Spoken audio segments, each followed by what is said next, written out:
100 দাম বেশি দরকার। ভারতের ফখরুদ্দিন লিলি তাগুক ক্র্যাকেট ল করবে। আমি লর্ড ওয়েলেসলি 1798 সালে ভারতে স্বাধীনতামূলক মিত্রতা নীতি চালু করি।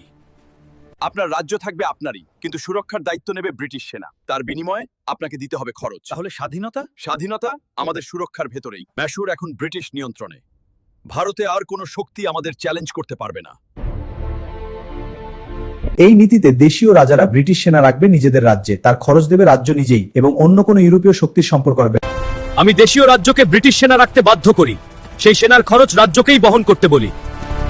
আর কোনো বিদেশি শক্তির সাথে ব্রিটিশ অনুমতি ছাড়া সম্পর্ক রাখা যাবে না। প্রয়োজনে নিজেদের সেনা কমিয়ে দিতে হবে। আমি হায়দ্রাবাদের নিজাম, আমি প্রথম 1798 সালে অধীনতামূলক মিত্রতা নীতি মেনে নিই। আমি অযোধ্যার নবাব সাদত আলী খান, আমি 1802 সালে অধীনতামূলক মিত্রতা নীতি মেনে নিই।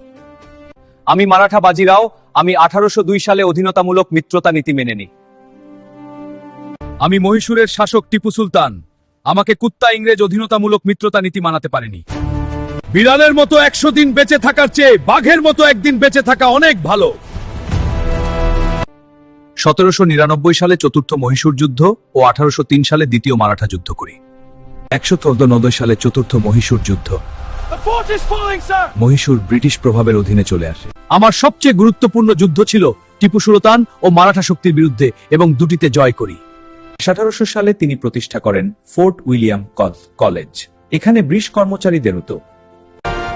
আমি খুব খাচরা ব্রিটিশ গভর্নর ছিলাম, তাই সবচেয়ে বড় সাম্রাজ্য তৈরি করে যায়।